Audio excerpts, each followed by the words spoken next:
Long before kings learned to bless their wars and wear holiness like armor, there stood a mountain sanctuary above a poisoned valley, where the dying were carried when no physician could save them. It was not a place of miracles. It was a place of endings. Candles burned low along the stone corridors. Prayers broke in tired throats. Snow gathered on the temple steps, stained each winter by the tracks of those who had climbed too late. Pilgrims came burdened by fever, guilt, wounds, and grief. Soldiers arrived with blood stiffening beneath their armor. Mothers carried children wrapped in blankets that no longer warmed them. Old men came alone, not afraid of death, but afraid of what they had left unsaid. The keepers of the sanctuary served no god of victory. They raised no banners, blessed no armies, and promised no paradise. They served a silent power of witness, an unseen radiance that did not prevent suffering, but refused to turn away from it. The keepers believed grief, when faced fully, became holy, not because it was gentle, not because it redeemed all things, but because it proved that love had once lived where pain now remained. At the heart of the sanctuary stood a stone basin carved with a fourfold sigil. No spring fed it, no rain touched it, yet, in the coldest hours before dawn, a single golden drop sometimes gathered upon its surface, luminous as sunlight trapped beneath glass. The monks called it sorrow made sacred, not punishment, preservation. Among the keepers was a veiled attendant named Ilyra. Her hands never trembled, not when she closed the eyes of soldiers, not when she washed fevered brows, not when children asked whether morning would come and she had no honest answer to give them. She asked for no reward, no blessing, no heaven beyond the mountain stones. She only prayed for one impossible mercy, that pain could be carried, even for a moment, from one soul into another without destroying both. For years no answer came. Then came the longest night of a starving winter the sanctuary filled beyond its walls. The sick lay in the corridors. The wounded froze beside the braziers. The keepers had no herbs left to grind, no broth left to warm, no words left that did not sound like betrayal. Even the strongest among them wept in secret, because mercy had become smaller than need. Ilyra climbed alone to the highest chamber. Before the altar, beneath the hollow silence of the unseen radiance, she spoke her prayer for the last time. She did not ask for healing. She asked to share the burden. By dawn, the bronze bowl before the altar held a single drop of luminous gold. The keepers thought it dew at first. Then one of them touched it and felt not wetness, but memory. Every farewell whispered in that sanctuary. Every hand squeezed in terror. Every silent plea that had gone unanswered. It was sorrow, made tangible, but not empty sorrow. It pulsed with warmth, as though compassion itself had been distilled into liquid light. Ilyra ordered a vessel to be forged. Gold was shaped round tempered glass in the form of a hanging tear. Across its face they etched a 4-point seal, not as a mark of direction, but as a vow to remain steady in pain, in doubt, in devotion, and in loss. The vessel became known as the Weeping Reliquary. Those who drank from the reliquary were never simply healed. The draught did not rush first to torn skin, broken muscle, or failing breath. It obeyed an older law. It climbed past blood and bone. It sealed itself around the spirit. Every measure of restoration rose into a luminous barrier where despair, curses, and ruin broke first. Flesh still hurt. Flesh still bled. But the unseen shell around the bearer blazed brighter with every swallow, as if the soul had been commanded to endure before the body was permitted relief. And wherever the golden liquid touched the earth, the ground itself became hallowed.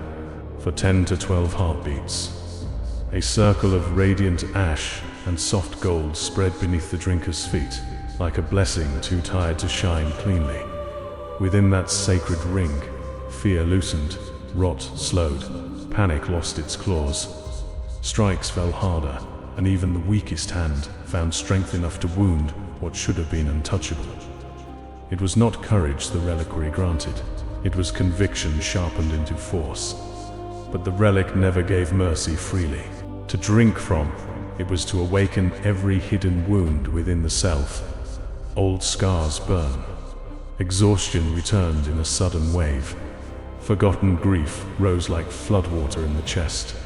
The draught forced the soul to look directly upon all it had buried, and in that brutal moment of recognition, life surged back with terrible purity. Breath deepened, blood steadied, the spirit stood, the body followed. In time, word of the reliquary reached a holy ruler who wished to save his people by taking all pain into himself. His kingdom had been broken by famine, plague, and endless war. He came to the mountain sanctuary not as a conqueror, but as a kneeling man with a crown heavy enough to resemble a chain. He asked the keepers for the golden tears.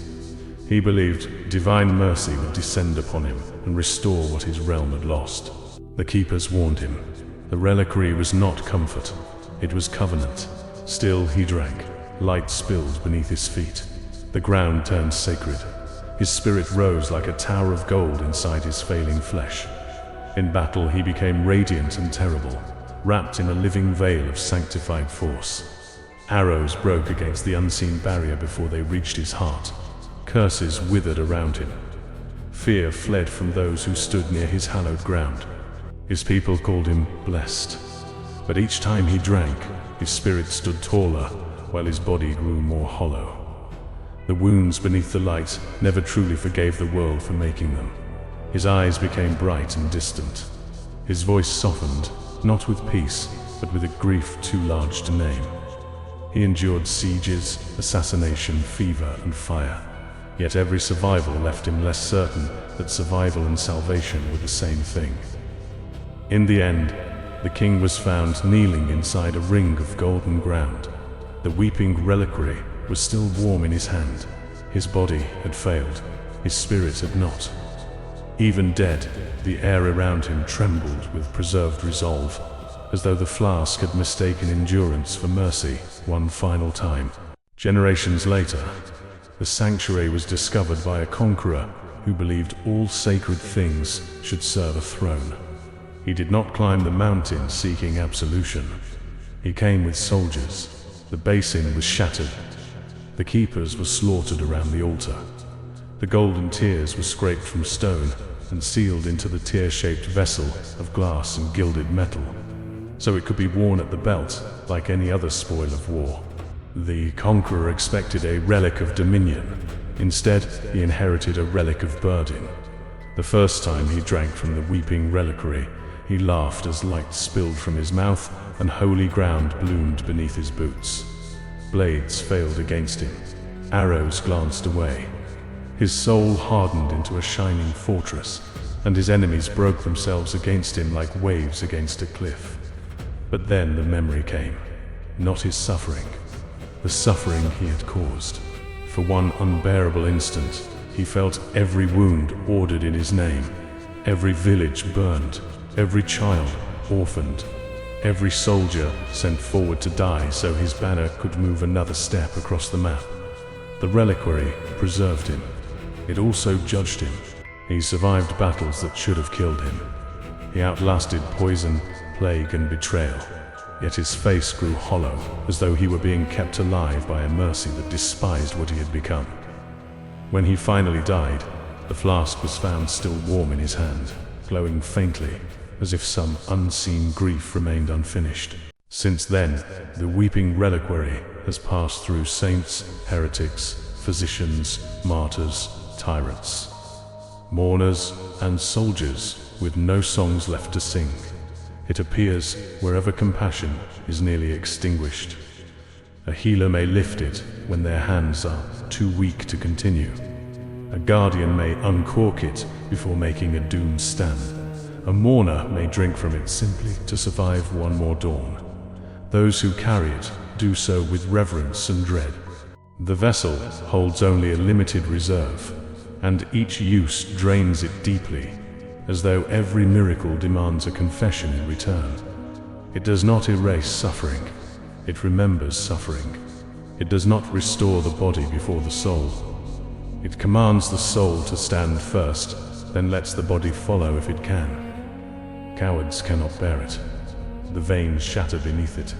Those who seek only strength are broken open by the pain of others, because the liquid does not merely restore the self. It reminds the drinker that no life is carried alone. But to guardians, martyrs, and those who love fiercely enough to hurt for more than themselves, it remains a sacred instrument, a final mercy, a burden shared. In every age, the Weeping Reliquary does the same impossible thing. It turns restoration into warding, frailty into luminous endurance, pain into a shield that lingers after flesh should have failed. Those who understand it do not call it a cure, they call it a covenant. For the vessel does not erase suffering, it consecrates it. And each time the golden bitterness touches the tongue, each time holy ground blooms beneath trembling feet. Each time the soul blazes where the body would have fallen, the same truth is learned anew. Not all sacred things bring comfort. Some bring the strength to endure what comfort cannot heal.